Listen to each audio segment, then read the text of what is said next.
Hey, it's syndicated radio talk show host, author, singer Al Cole, welcoming you to another edition of People of Distinction, the talk that gives an in-depth view of some of the most dynamic, intelligent, and successful people on the planet. I come from CBS Radio. My shows are nationally syndicated, and I've helped pave the way to treating women, guys too, with the dignity that they deserve.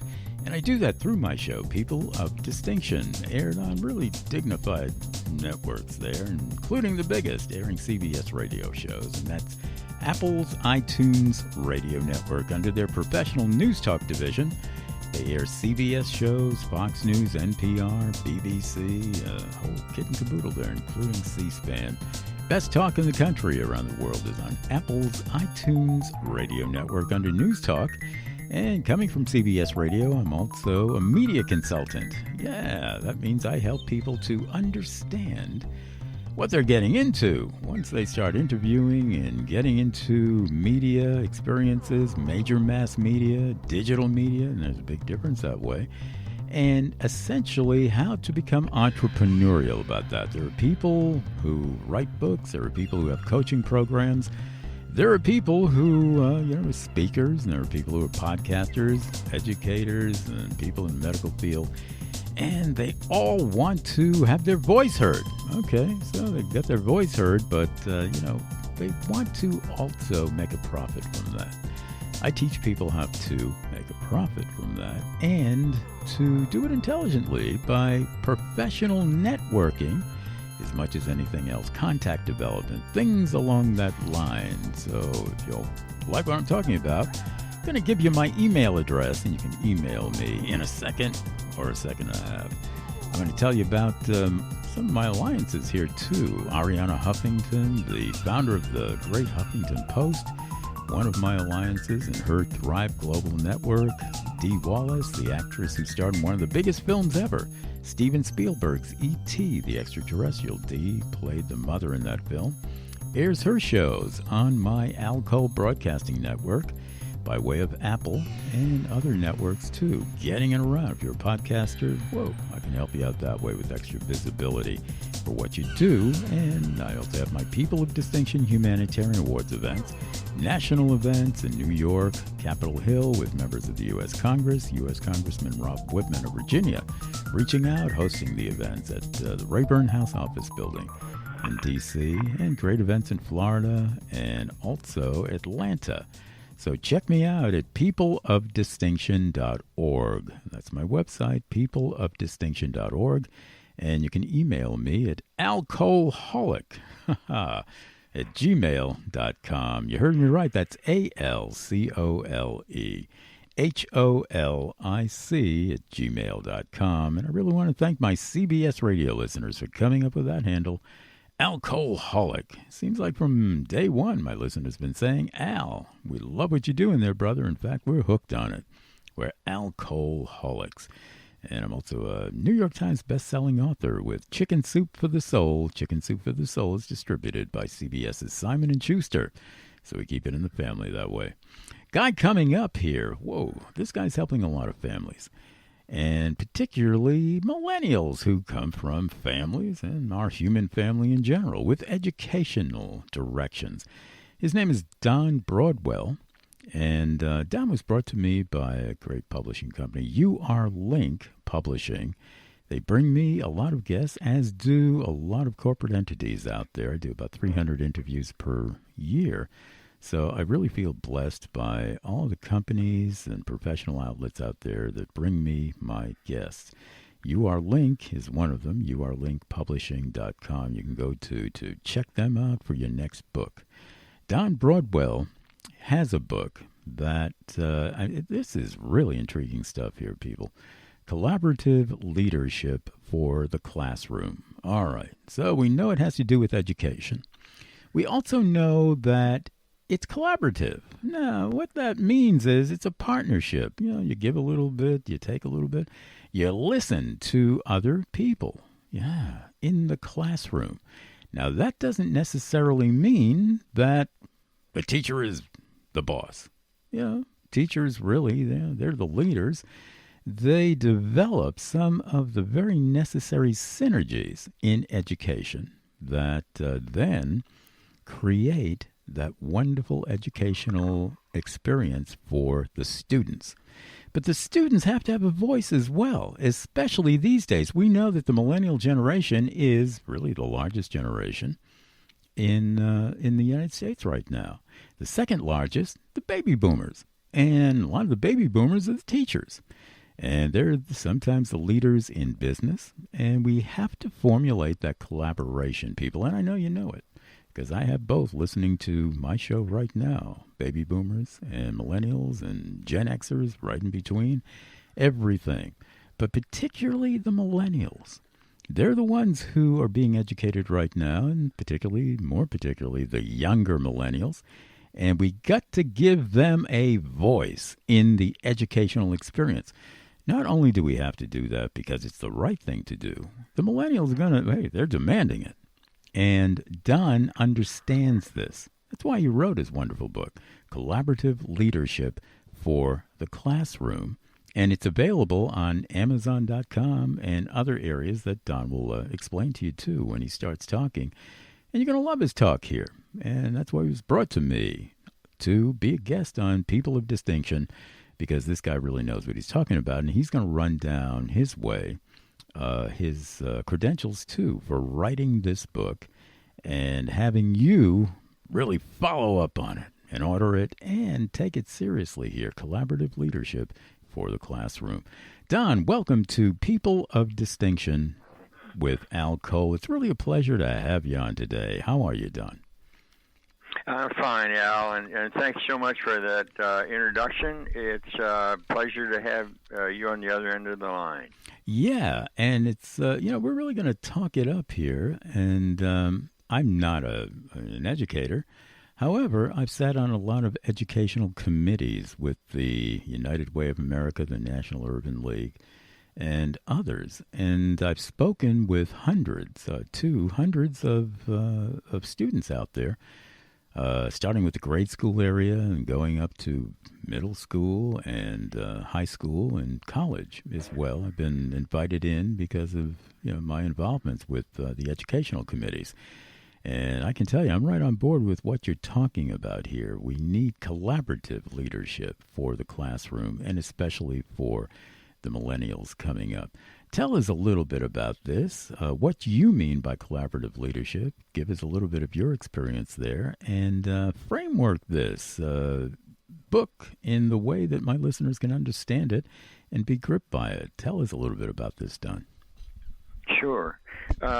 Teachers in cross-section make hundreds of decisions every day in the classroom, and they are trained to control that classroom and control every aspect of their student population. What I'm saying in the book is we have to share that responsibility, and we can't do it all the time. But the decisions that are made that impact children should be shared by the kids, providing there's time to do that. And again, time is in short supply, so it's a tricky proposition for educators to share their decision-making with the student population, but the trade-off is they won't have to enforce the decision because the kids help decide it. So they won't have to go around saying, I thought you were going to do this, I thought you were going to do that. Their children are invested in the decision that they became a part of. Now, we like that. And particularly I like that. There's a difference, or maybe there is no difference, but I believe that there is, a difference between what we should be doing and what we actually are doing. And you're talking about collaborative leadership in a way that I and my listeners, I know what they like, are getting on board with this. However, and just very quickly with my experience on educational committees and SIT teams, school improvement teams as well, educators, and especially the higher ones, the principals, the supervisors of any school district, superintendents, they're pretty, they want to take control, and they don't really even want to hear from parents too often because they consider themselves to be the experts. And many times they consider the students to be kind of like their clientele, their customers. And it's tough to break that. So when you're talking about what should be, are there any cases that you know of where it is actually working in the way that you prescribe done? Yeah. I have been consultant in a school in Richland, Washington, about 150 miles away from my home in Seattle.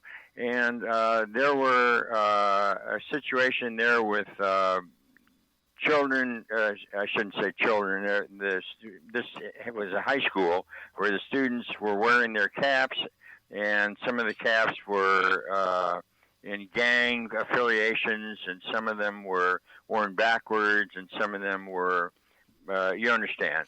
The children were abusing that, and the school said no more hats. Well, they had a revolution on their hands, and wanted me to help come and resolve that. So what we did was set up a collaboration where we looked at the underlying needs, the human needs, the school district and the students, and it developed that the children, the students needed to have a form of self-expression, and the school needed to keep some sort of order. Well, when we said, how can we do both of these things, which is the collaborative equation that balances the needs of both sides, when we looked at that balance sheet, we came up with a solution. There are 5 or 6 different solutions mentioned from the students and from the school district officers. And when we finally sorted it all out, they said Friday, every Friday was hat day, but in exchange for that, you had to wear the hats properly. Yeah. What do you mean by properly? Mind you, there were 31 unresolved issues in that school when I walked in the door. Look at that. And we like that. We're going to delve more deeply into that with Don and his book, Collaborative Leadership for the Classroom, available on Amazon. Run there, order it. And you're listening to People of Distinction with Al Cole. Don, elaborate more on some of the methodologies here where we can strike compromise and help both parties, the teaching party professionally and also the students. You gave one example, and of course Washington State is considered pretty progressive, especially around the Seattle area. What else is going on here where we can strike balances here with educators and students? Tell us about that. Well, I have also consulted on a more deeper level for 2 days of workshop where I actually taught the teachers in one school how to conduct this process. And there were some feedback from the classified staff, and I think your audience knows that's the custodian and the school lunchroom workers and the beneficial people on the staff. They were left out of the balance. And so they managed to sabotage the work that we'd done to the extent that the teacher was replaced, and all because I left out a key stakeholder in the classified department. So I don't want to paint this. I want you to know that things are going on out there with respect to collaboration, but not all of it is easy to swallow or goes down smoothly. That's a great example. You know, that third element, maybe there's a fourth and fifth element as well here.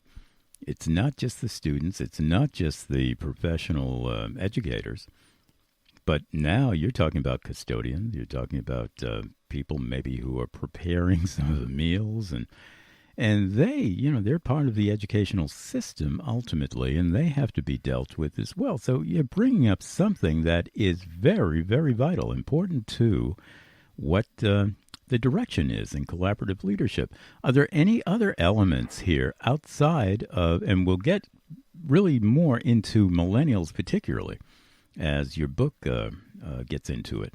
But for right now, are there any other elements besides the educational, the professional aspects with teachers, the students, and also the, like you're saying, the custodians and other aspects there?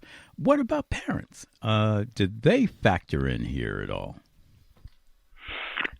Great question.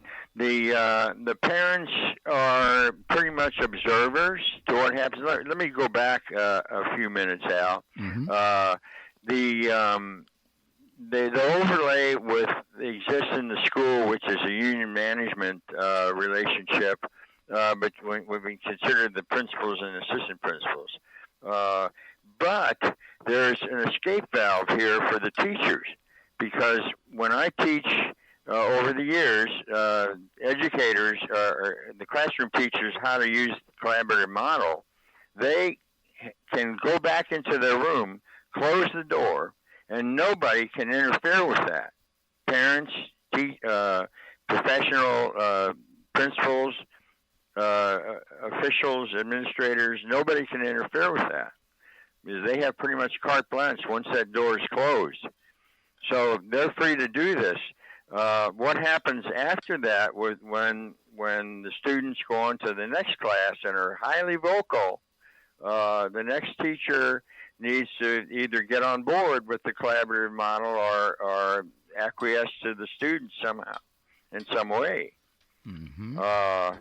So everybody is involved, but I think we need to look at the stakeholders as the students now. This before, in the old days in the industrial model, it was the commercial interests.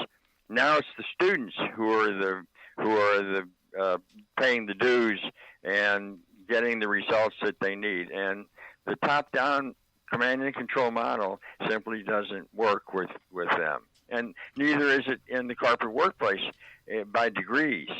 So in order to prepare these kids for the future, we have to involve somebody in the classroom, in the students, and that makes the parents and administrators somewhat of an observer of this as to how it's going. Yeah, we get that. Now, with millennials, and I know that you want to address millennials more and more in that collaborative leadership effort, and you define them as stakeholders. Okay, that's great. Now, millennials, depending on how you define it, I don't think they're ever defined as high schoolers, and certainly not any younger than that. So these millennials that you're talking about in the classroom would most likely start at the college level and then go into the grad school level and everything else. Now, by that time, they're pretty mature, relatively mature, and maybe the parental aspect is not as important. So how do you, I'm going to put it my way. This is my word, not yours necessarily. How do you negotiate with millennials as stakeholders on the educational level, the higher educational level that they must be concerned with? How do you do that, Don? The short answer, Al, is I don't know. That's goes well beyond my work, which has to do with the younger middle school and high school. And what I know is the millennials that have graduated into the workforce are hungry for taking a role there. And so millennials can be addressed as in school or in the workplace. And we might say millennials and beyond. We're working through that now with myself and my board. Those are my advisors, and we're constantly researching what's happening and what's matriculating as we go along. So what this tells us, and this is a little bit off base from your question, what this tells us is there should be a commercial application of my work, and that should be in small business first, and then later advanced professional businesses, corporate America, we'll say. Well, I think that's about as far as I want to take it right now. We're looking to go from the nonprofit sector as a 501c3, working with educators, into a profit center, so we can address millennials in a later stage of their life. Mm-hmm. And when you say we, now it's kind of obvious to me, after having a lot of people on the show that are entrepreneurs, it sounds like you have your own consulting firm. I'm saying consulting firm. You can say it your way. What's the name of your actual business? That's the Collaborative Center. It's a takeoff on the collaborative balance. There is a collaborative center, and negotiation, word you used a few minutes ago, is an excellent term, but it needs to be thought of as balanced negotiation, not an adversarial negotiation, which you see in union management. Exactly. Good for pointing that out to my listeners. Your business. Do you have a website that my listeners can go to? I do. Tell us about that. What's the website you are? Can I give it to you? Absolutely.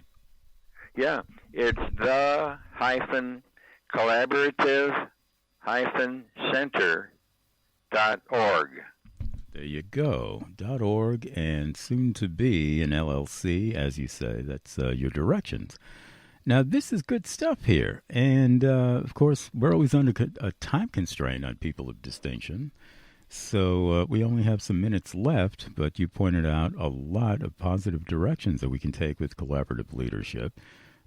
Two things I want to end the show with. One is possibility thinking, and that's coming up. But for right now, getting back into the grade school area, the middle school area, that is primarily your area of expertise. Are you getting this out nationally? You mentioned, of course, Seattle, Washington, but is this something that reaches out into other states right now as well, Don?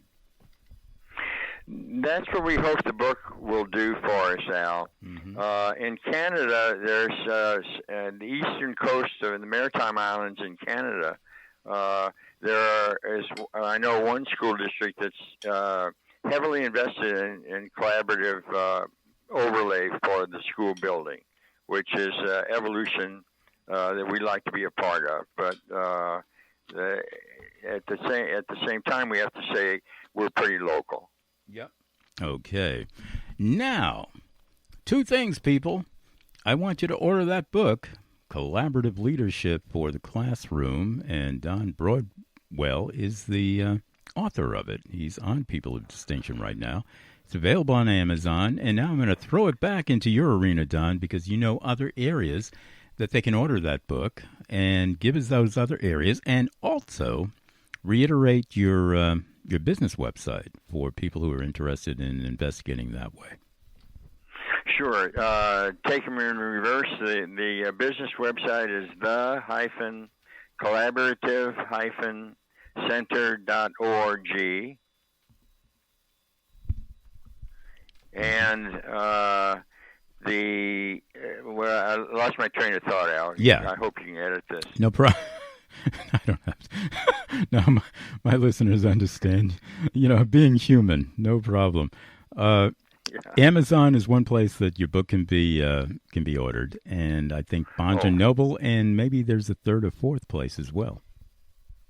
Barnes & Noble is the one that I wanted to mention here because it has 5 or 6 reviews that are pretty outstanding, I think. They're all 5-star reviews, and and we received a medal in the mail for having all five-star reviews on the website there on Barnes and Noble.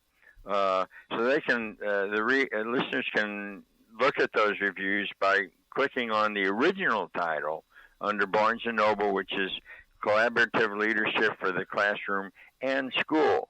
We edited school out of that for a variety of reasons, but click on the original version, and you'll click on the book itself and get you to the reviews. All right, very good. Now, in the final minutes of this interview, let's encapsulate it with possibility thinking. Possibility thinking is a way that I end all of my interviews in terms of what if, whatever my guest was talking about in positive terms, what if that came to pass in our human family development? What kind of world would that look like that it doesn't look like now? I'm going to put it this way. If your collaborative leadership for the classroom really gets around both as a book and a methodology through your business to really help our educational system to be more balanced and to be fair to all the students as stakeholders, and also fair to the educators and not putting, all that boss thing on educators alone. What kind of world would that look like? And particularly, what kind of country would that look like if we really get that done? Yeah.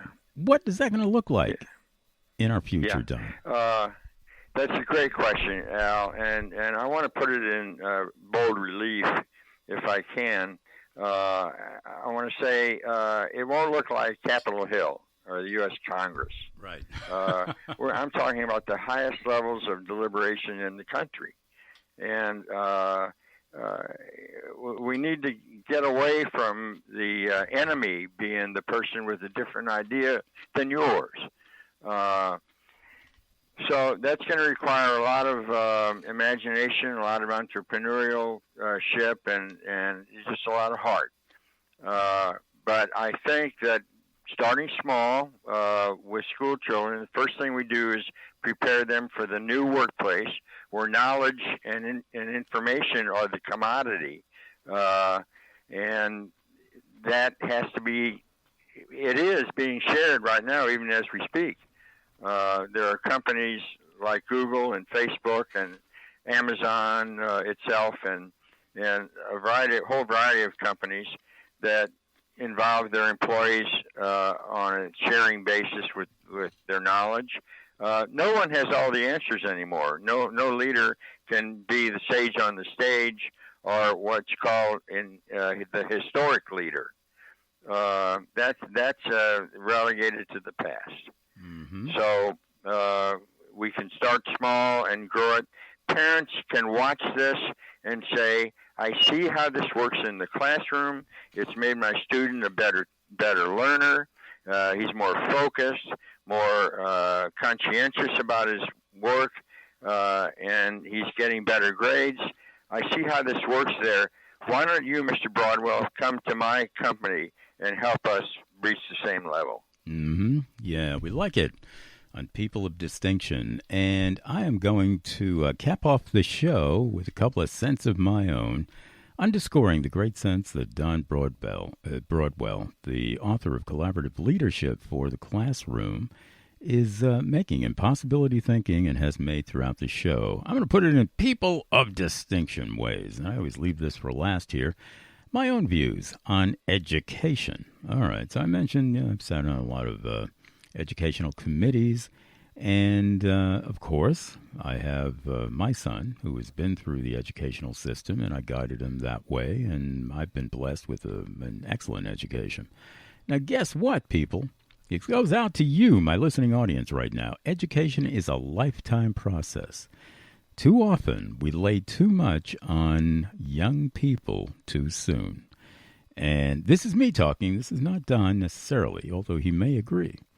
When we are little babies and we come out and we say, wow, thank you, life, for inviting me into this wonderful experience that you call life, I love it. Yeah. See, at that point, we're grateful for just being alive. And we believe, as baby, and you're still that baby within, that innocence of love, we believe that life is love. Okay. What else could there be? Why should there be anything else except just loving life, enjoying life, helping others to love and enjoy life? Okay. So, that's the baby in us. That's the innocence in us. And then we meet this cold, cruel world. And a lot of times we hear no, no, no, and sometimes we get the bullying, and then the educational system comes in, and it's a process of elimination. Okay, well, you're at the top of the class, you're at the bottom, you're in the middle, you're smarter than this person, you're less smart than this other one. And boy, I mean, that can do a number on us both ways. Sometimes people think that they're superior that way. But most people, are kind of clumped in the middle, and they don't know what's going on. And it really bruises us for the future. Now, guess what, people? One of the main things about education, like I said, it's a lifetime thing. Education is learning how to know yourself. Now, remember the ancient Greeks. Know thyself. They were great educators, wrote some of the most fascinating philosophical treatises in history. Let's get back to, and again, this is me talking, and this is me talking to you, my listening audience. I know you're getting it. Let's get back down to good old self-examination.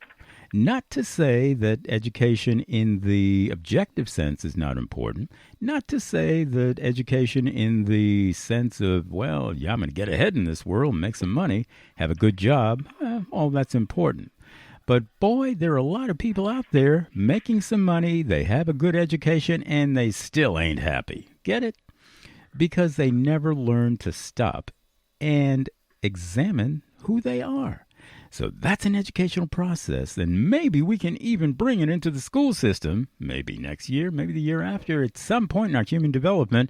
Maybe we'll catch on with a course for young people right from the get-go called Love. Loving life. What is loving life all about? Hey, get that.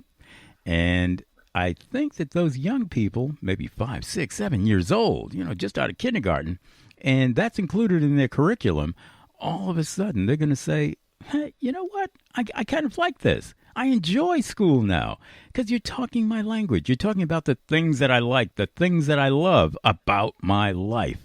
Get it? And it's individualized. Maybe we should bring that into the school system as well, because I'm not aware that it's ever been brought in. People of Distinction talk on People of Distinction with Al Cole, and take it for what it's worth, people, and I think it's worth a lot. That's how we talk on People of Distinction, and let's give it all to Don Broadwell as well, our special guest here on People of Distinction and his collaborative leadership for the classroom book. Order it again one more time at Amazon.com. And we want to thank Parchment Global. Well, it wasn't Parchment. It was URL Link this time that brought Don to our show. URLinkpublishing.com. They're one of the best. Thank you so much, Don, for being my special guest here today on People of Distinction with Al Cole. We wish you sincerely all the best in getting your collaborative leadership for the classroom out there. Thank you so much, Don. Thank you, Al, and thanks for your good wishes. It was wonderful. It gave me a chance to get some of the deeper implications of my book out there. Absolutely.